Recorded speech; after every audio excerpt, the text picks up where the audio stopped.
التغيير أكبر تحدي ممكن يواجهك في حياتك، إنك تبطل حاجة اتعودت عليها بعد ما بقت جزء منك، إنك تحرك حاجة ثابتة مستقرة جواك بعد سنين من الجمود، إنك تقرر تبقى نفسك رغم كل الجهود من اللي حواليك إنك تبقى حد تاني. التغيير الحقيقي بيكون معاه صعوبتين، الأولى إنك هتكون بعد التغيير عامل زي الطفل المولود جديد، بتخرج للحياة ومعاك كل المخاوف زي ما معاك كل الفرص، بتتعرف على نفسك وعلى الناس كأنك بتشوفهم لأول مرة، بتختار اختيارات جديدة وتمشي في سكك مختلفة. الصعوبة التانية هي إن التغيير له تمن، والتمن ده ممكن يكون غالي جدا، ممكن يكون ألم نفسي أو بعد، وأحيانا انفصال، ممكن يكون استقلال أو تخلي أو حتى استغناء. الكتاب ده عن التغيير، عن خطواته وعن تمنه، وعن العلاقات أولها وآخرها، عن الحب والكره، عن القرب والبعد،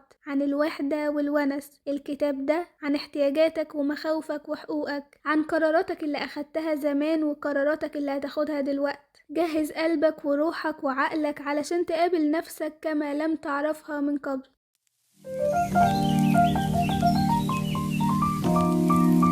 بيقولك يا سيدي إن الكومفورت زون هي المساحة النفسية اللي بيكون فيها الواحد مرتاح ومطمن بعيد عن أي قلق، لكن منطقة الراحة دي طلعت من أكبر الخدع النفسية اللي عرفها التاريخ، لأنها مش أكتر من قوقعة نفسية ما بتعملش أي حاجة غير إنها بتقفل عليك وتحرمك من التجربة وتبعدك عن الناس تحت مسمى إنك بتحمي نفسك أو بتاخد بالك منها. الفكرة الأساسية لمنطقة الراحة هي وهم السيطرة، بمعنى إنك ما تعملش غير اللي تعرفه وما تحسش غير اللي انت متعود عليه. قال يعني انت كده متحكم في نفسك ومسيطر على حياتك، وفي الحقيقة بتبقى بتحاول بكل الطرق إنك تتجنب المخاطرة والفقد والخسارة، واللي مش واخد بالك منه إنك بكده برضو بتتجنب الحياة وتتجنب المكسب. من حقك طبعا تحمي نفسك من الحد أو من الحاجة اللي بتأذيك، بس مش تحمي نفسك من الحد ده ومن اللي جنبه واللي حواليه واللي معديين بالصدفة في الطريق. فيا تخرج برا منطقة راحتك برجلك اليمين، يا تخليك جوا لوحدك. الطيبة مختلفة تماما عن السذاجة والتهاون في الحقوق. في نوع من الناس بيتصرف مع اللي حواليه طول الوقت على انه شخص لطيف جدا، بيرضي كل الناس، مش عايز يزعل حد،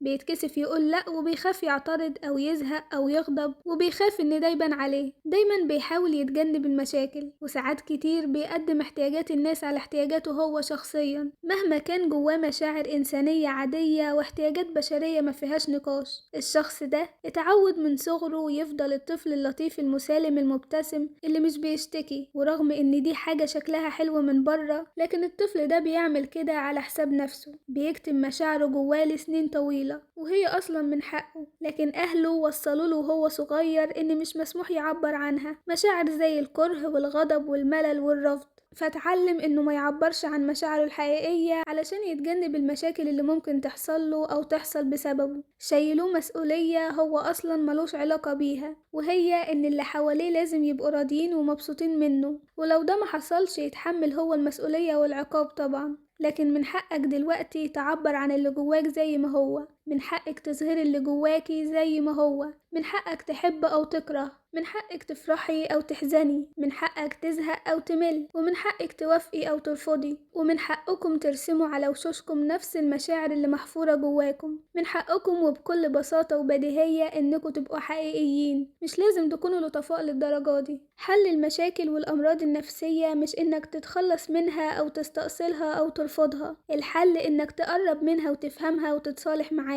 اتصالح مع نفسك، اقبل الجزء العنيد اللي جواك لأنه هو اللي حماك من الاستسلام، اقبل الجزء الفاشل منك لأنه كان إعلان لرفض الواقع الضاغط، اقبل الجزء المكتئب لأنه حش عنك خذلان الناس، اقبل الجزء الجبان والمقصر والجزء الغبي والغلطان والجزء المجنون، اقبلهم، مش وافق عليهم ولا ترضى بيهم، اقبلهم واقبل وجودهم بس علشان هما اللي كانوا جنود رحلتك وحراس مشوارك. فمحتاج تشوف الجانب المظلم بتاعك وتستحمل اللي هتشوفه وتقبله، وما تنكروش ولا تخاف أو تهرب منه. يمكن تكتشف تكتشف عن نفسك حاجات جديدة، يمكن تكمل اللي ناقص منها بيها، يمكن تلحم الطيبة بشوية ذكاء، يمكن تضيف للتهذيب شوية جراءة، يمكن تخلط مع الخجل شوية إقدام، يمكن تكتشف إن المثالية الحقيقية بتبدأ من قبول الأجزاء اللي مش قابلينها في نفسنا، ونجمع الأجزاء دي في كل واحد متكامل، وإن الجمال الحقيقي هو شوية من الأبيض على شوية من الأسود، وبينهم كل ألوان الطيف. يمكن يكون ده الكمال الحقيقي، وهو ده أصل الطريق، ورحلتك إنك تكون واحد صحيح. تعرف إيه أصعب سجن في الدنيا؟ سجن خايف من بكرة. طب تعرف إيه السجن اللي أصعب منه؟ سجن زعلان على امبارح. عارف إيه أصعب حاجة فيهم هما الاتنين؟ إن إحنا اللي بنسجن نفسنا فيهم بإيدينا. بنسمع على طول شكاوي من الناس بتتلخص معظمها في الندم على اللي فات أو الرعب من اللي جاي، إما واحد غرقان في امبارح ومش قادر يفلت من شباكه، أو واحد مشنوق من بكرة ومش عارف يفك حبل المشنقة. ده متشعبط في علاقة قديمة، أو زعلان على فشل سابق،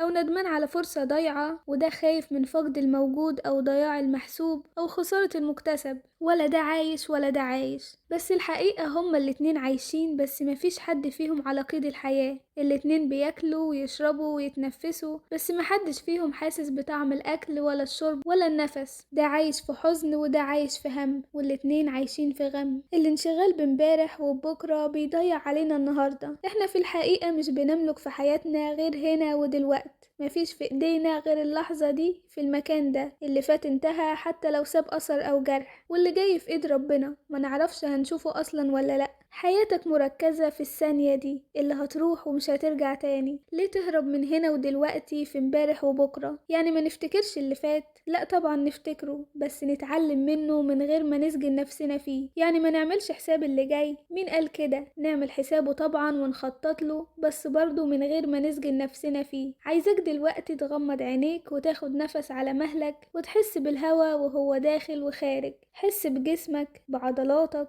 بأطراف ايديك. ساعتها هتعرف يعني ايه هنا ويعني ايه دلوقت. بعد ما بقيت موجود هنا، هتبقى علاقتك بالناس مختلفة، علاقة احتياج من بني آدم لبني آدم. هيبقى عندك مجموعة من الاحتياجات النفسية. محتاج تتقبل وتتحب من غير شروط، وتحترم ويهتم بيك. محتاج تتسمع وتتصدق من غير أحكام. محتاج تقول لأ ويتعمل لك حساب وتترسم لك حدود. وطبعا محتاج تصدق إنك تستاهل كل ده واحتياجات تانية كتير. مش بس كده، الاحتياجات دي ماشية في اتجاهين، بمعنى إنك زي ما انت محتاج تتقبل، محتاج برضو تقبل. زي ما محتاج تتحب، محتاج تحب. زي ما انت محتاج تقول لأ، محتاج أحيانا يتقالك لأ، وهكذا. والاحتياجات دي خاصة بكل البني آدمين، بكل البشر، في كل عمر، في كل زمان ومكان في العالم، وبتبدأ من الطفولة. علشان كده اسمها احتياجات إنسانية فطرية طبيعية، بتتولد جوانا وبتكمل معانا طول حياتنا. الطفل بيبقى جواه الاحتياجات دي تجاه أمه وأبوه، والتلميذ بيبقى محتاجها من أستاذه. فكل علاقة بندخلها في حياتنا بيكون فيها بعض من الاحتياجات دي. لو تم إشباعها بشكل كافي هتنمو وتنضج نفسيا، هتحس بقيمتك وتحب نفسك وتستمتع بحياتك. ولو ما تمش إشباعها بشكل مناسب، هتدبل وتنطفي وتفقد جزء مهم أو أجزاء مهمة من نفسك، وهتفضل الاحتياجات دي موجودة جواك بشكل حاد وضاغط، مش طبيعي ومعتدل، وتطاردك طول عمرك.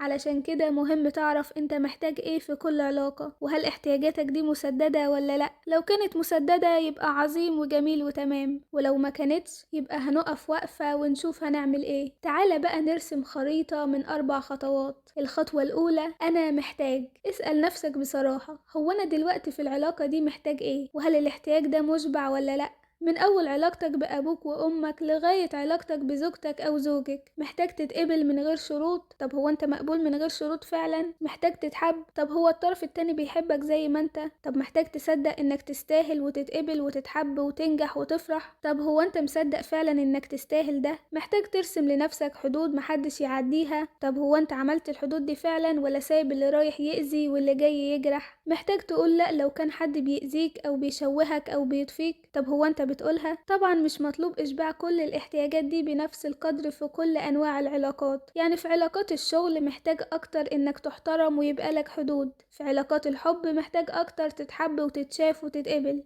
في علاقات تانية محتاج أكتر إنك تتصدق. وفي علاقات تانية محتاج يهتم بيك، وهكذا. لكن ما ينفعش في أي حال من الأحوال إنك تتأذي أو تسمح بالأذى تحت أي بند ومن أي حد. راجع بقى على كل العلاقات المهمة في حياتك. الخطوة التانية بعد ما تعرف احتياجاتك وتعرف انت محتاجها ليه هي انك تعوزها، يعني تطلبها من الطرف التاني أو من نفسك بوضوح وبشكل مباشر. أنا عارفة إن الخطوة دي مش سهلة بس لازم تعملها. في الخطوة التالتة بتبقى محتاج تصدق إن احتياجاتك دي من حقك، وإن تلبيتها مش هبة من الطرف التاني، وإشباعها مش تفضل منه. لو ما صدقتش إن احتياجاتك هي حق أصيل ليك مش هتعرف تاخدها ولا هتقدر تطالب بيها. ولو ما كنتش متأكد من ده هتعمل حاجة من اتنين، إما إنك هتتنازل عنها أو هتطلبها بضعف ومسكنة. إحنا بقى عايزين نصدق إن احتياجاتنا دي من حقنا، ومن حقنا ناخدها، من حقنا نلبيها، ومن حقنا ما نتنازلش عنها. من حقك تحترم، مشاعرك تحترم، أفكارك تحترم، مساحتك الشخصية الخاصة تحترم، اختلافك كمان يحترم. من حقك تتشاف، تحس بوجودك وقيمتك، وتتقدر على اللي بتعمله، يتقالك شكرا وبرافو وكتر خيرك، مش إن وجودك زي عدمه أو إنك مش فارق وإن وجودك في العلاقة أمر مفروغ منه.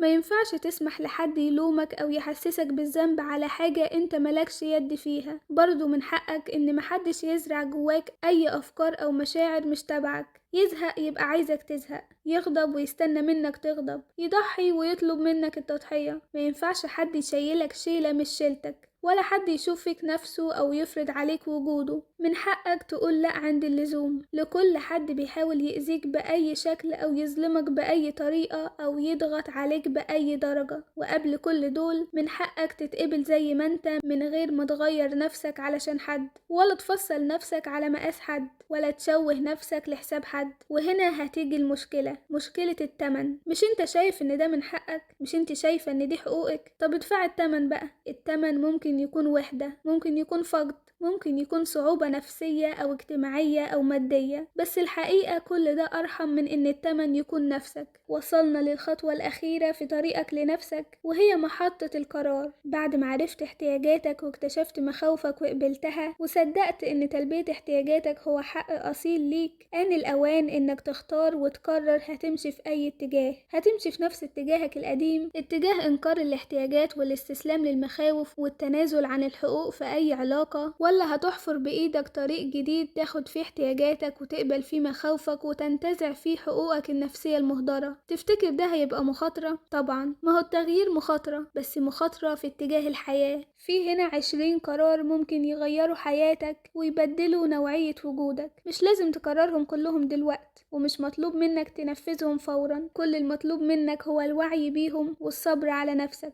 اللي تحس انك مستعد تنفذه اتفضل، اللي تحس انك محتاج تأجله مفيش مشكلة، واللي تحس انك محتاج تعيد حساباتك فيه شوية ده من حقك تماما. اول حاجة محتاج تقبل نفسك من غير شروط ولا مقارنات. تاني حاجة محتاج تحمي حدودك النفسية وتدافع عنها. تالت قرار انك تقبل نفسك الحقيقية على طبيعتك، ما تلعبش دور الضحية ولا دور الجاني ولا دور المنقذ. محتاج كل يوم تشوف نفسك من أول وجديد، تصحي أنوثتك أو رجولتك الحقيقية اللي اتدفنت بالحياة زمان. محتاج تلعب دورك الحقيقي وبس، مش دور حد غيرك، سواء في البيت أو في الشغل أو في الحياة. محتاج تخرج من وهم منطقة الراحة وتجرب وتخاطر وتكتشف. محتاج تتحرر من أي سيناريو مرضي موروث وتبدأ في كتابة نص حياتك الخاص وتبقى مسؤول عن قراراتك. ومحتاج تبطل الإحساس المرضي بالذنب عمال على بطال. محتاج تشيل شيلتك وبس. محتاج تصدق إنك تستاهل.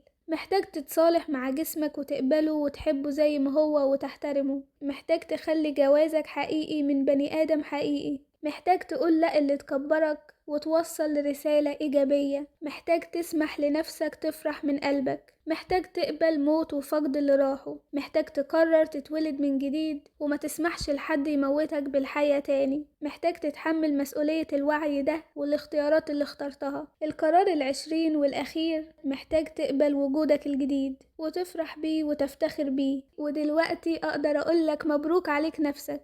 وبس كده، أشوفكم في الحلقة اللي جاية. باي باي.